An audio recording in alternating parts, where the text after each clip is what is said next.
Hello and welcome to Newsfeed, your daily dose of what people are talking about online, from news stories to what's trending. As if most people didn't already have enough on their plate, how about adding another thing to be anxious about? A new LinkedIn study has found that workers are increasingly worried about artificial intelligence, but not in the way that you think. The AI anxiety is not about how the technology could take their jobs. Instead, employees are AI anxious about not knowing enough about the tech, and they worry they've fallen behind on AI at the workplace, but don't want to appear confused in front of their colleagues. Some of the 30,000 workers surveyed by LinkedIn said they'd even gone as far as to pretending they're in the know in front of colleagues. Something you shouldn't do, as your colleagues almost always figure it out. I'm telling you, that chat DVD is amazing. I stuck an email in there the other day and it just wrote a reply for me. I think you mean Chat GPT. I said to it, "Who are you?" And it said, "I'm Chat ADHD, a virtual assistant." I said, "No, there's a person Chat behind there." GPT, Jenny. No, it's a person, I'm telling you. No, I'm saying it's called Chat GPT. No, Jenny, Chat OCD. Yeah, that was it. One day it'll take over the whole world. We'll have to rename the whole company Chat Notorious B.I.G. Yep, these AI advancements can be quite frustrating. So much so that 40% of professionals said they felt overwhelmed about not being able to keep up with AI developments. And 56% said they didn't know how to use AI for work. The study surveyed people from 18 countries, including the US, UK, and Canada. Meanwhile, a survey by professional networking platform Fishbowl found that 70% of 11,700 workers reported secretly using ChatGPT to get ahead at work and didn't tell their bosses. Like this TikToker here. Using AI at work until my boss notices. Giving AI the brief. Oh, this might work. Control-C, Control-V. Paraphrasing a bit to make it more legend. Okay, let's send it to boss now. Has she seen it yet? That's how you do it, shit, like... Phew.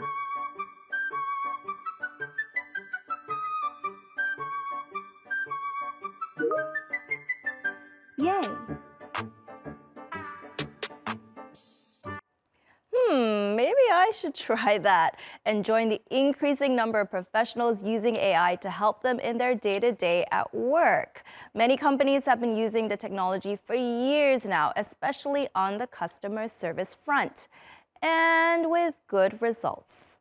A new study from Stanford and MIT economists incorporated a version of ChatGPT into a company's workflow to see what would happen, and here's what they found. The AI made some workers a lot more productive, and when they had AI support, the workers accomplished more in less time and with more customer satisfaction. It also found that the employees were happier with fewer people quitting their jobs. The study started in late 2020 when an unnamed Fortune 500 company used an early version of ChatGPT to help its employees conduct technical support online chats. The customer experience on the other end was the same, but for the employee conducting the chat, they saw both a window to chat with the customer and another window with the AI, which suggested replies to the customer's questions and provided internal links to company information that could be helpful in formulating their replies. Ultimately, the study found that on average, each customer support employee became 14% more productive and were able to resolve more customer issues per hour.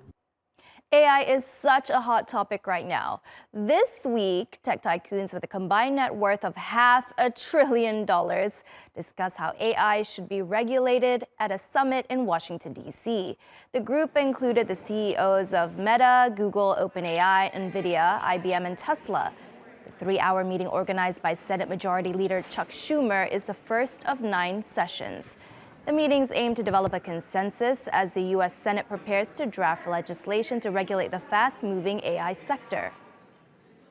I asked everyone in the room, is government needed to play a role in regulating AI? And every single person raised their hands. The reason that I've been such an advocate for AI safety in advance of sort of anything terrible happening is that I think the consequences of AI going wrong are severe. So we have to be proactive rather than reactive. In a week that saw Apple unveil its latest flagship, the iPhone 15, the tech giant finds itself embroiled in a heated battle over its previous iteration, the iPhone 12. The device is facing a potentially crippling ban on sales and a looming recall in Europe. The firestorm began when France's radiation watchdog sounded the alarm, saying that the iPhone 12 exceeded radio frequency exposure limits established by European standards. The standard that we have set in Europe is a standard of 4 watts per kilogram maximum. The Apple iPhone 12 was controlled at 5.7 watts per kilo, and at this level we are therefore slightly above the threshold. But we are very much below the level at which scientific studies estimate that there may be consequences for users. But you see, the rule is the rule. Amid the radiation concerns, the French watchdog has announced that Apple will deliver a software update for its users in France. The country's radio frequency regulator will test the update to check its compliance before the iPhone 12 is allowed back on shelves. The regulator had previously said if the issue could not be resolved with a software update, it would recall every iPhone 12 in France. There could now be a snowball effect of software updates rolled out globally for the device. The iPhone 12 was released in 2020 and is still sold worldwide. Regulators from Belgium, the Netherlands, and Germany are also looking into the issue. The World Health Organization states on its website that low-level exposure to electromagnetic fields is not harmful to human health. However, some iPhone 12 owners remain concerned about the potential risks. I'm not sure about this, but I think iPhone 12 owners haven't noticed anything. But I've seen that some people like to be reimbursed or swapped over. I feel safe using an iPhone. I have always had an iPhone since my younger years, and I have never had any problem with this issue. We know very well that waves are dangerous for our health, so anyway, the fewer the better. So I think that the iPhone 12 carries a minimal error, and it is something they can easily fix. There have been more arrests in Spain for sexual assault on women, heightening the outcry about sexism and misogynistic behavior in Spanish society. Following that kiss by former football boss Luis Rubiales, now 3 Real Madrid players have been arrested over a sex tape featuring a minor. The hashtag Se Acabó, or It's Over in English, has been trending across Europe. It's been dubbed Spain's Me Too moment. But beyond football, this week, Spanish television viewers saw an assault on a reporter live on TV channel Cuatro.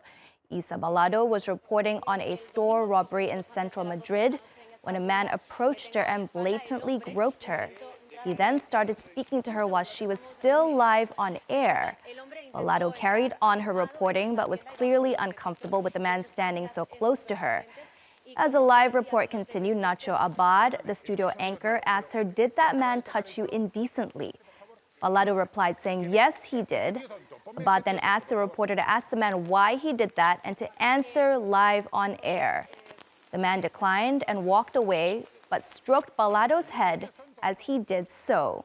Shortly afterwards, Spanish police released this video saying the man had been arrested for sexually assaulting a reporter while she was doing a live television show. The man is believed to be Romanian and 25 years old. Needless to say, the incident has caused yet another outcry over the way in which women are treated, and that's reflected on social media. Lourdes Navarro from the New York Times says the man was arrested for groping a reporter while she was doing her job. I'm not sure that would happen in the U.S. Kaz at the Hippie Hen says there is a broader issue. This is what happens when people in power do things, and it gives others the green light to copy them. And the European Center for Press and Media Freedom posted a strong condemnation of the incident, saying assaulting journalists is unacceptable and must be addressed promptly. While there has been an outpouring of support for reporter Isa Balado, who remained professional throughout her ordeal despite her obvious discomfort, there has also been praise for Cuatro's Nacho Abad, the anchor who called out the man and said he was an idiot on air. This is a place where a man was a hero. This reporter was doing a live story and she was communicating to her co-host in the studio when a man had the audacity to come by and touch her butt. And she tried to gain her composure back and just go on with the story. But her male ally in the studio said, "Wait a minute, did he just touch your bottom?" All right, the heat was on. And she said, "Yeah." And he told the cameraman, "Let's get him on camera." The cameraman, woman, person zooms over to the guy and he immediately starts denying it. Now, he's on camera, but he denies it, and the guy calls him an idiot from the studio. As the guy is denying it, he tries to tickle her head. According to the Spanish police, he's in custody. Now, I'm here for the gentleman that was such an ally in the studio. This is what we need more of. We need people within a group to have intergroup discussions with other people and to hold them accountable. So the man in the studio, now that's a boss. That's an ally. In another instance of tourists behaving badly this summer, a drunk Irish tourist has damaged a historic lion statue outside Brussels Stock Exchange. Now, this happened just a day after the newly renovated building reopened to the public last Saturday. But now officials say this statue will have to undergo weeks, if not months, of repairs by master craftsmen after a hand and a torch broke off. The man was quickly arrested. The stock exchange says it'll make him pay for the repairs, expected to cost $30,000. The historic stock exchange in Belgium's capital is a heritage-listed building that had only recently completed a 3-year, $150 million restoration. Now on to some exciting news for all the die-hard Taylor Swift fans out there. If working as a professional Swiftie is one of your wildest dreams, it's your time to shine because USA Today has the ultimate opportunity. The news outlet is looking for a seasoned video journalist who can groove to the beat of Taylor's music and capture the essence of her cultural impact. And the salary, well, it is indeed a love story because it's potentially a 6-figure deal. But this just might be the most competitive job ever. Are you ready for it? They're looking for an energetic writer, photographer, and social media pro who can quench an undeniable thirst for all things Taylor Swift with a steady stream of content across multiple platforms. The Taylor Swift reporter will identify why the pop star's influence only expands, what her fan base stands for in pop culture, and the effect she has across the music and business worlds. Basically, you've obviously got to be a stan. The successful candidate is a driven, creative, and energetic journalist, able to capture the excitement around Swift's ongoing tour and upcoming album release, whilst also providing thoughtful analysis of her music and career. My thoughts and prayers are with the person sieving through these applications. Well, I know some of our producers are interested in that gig. And that's our show. Find our latest stuff on YouTube as well as a whole host of previous shows. Better still, subscribe to our channel. See you soon.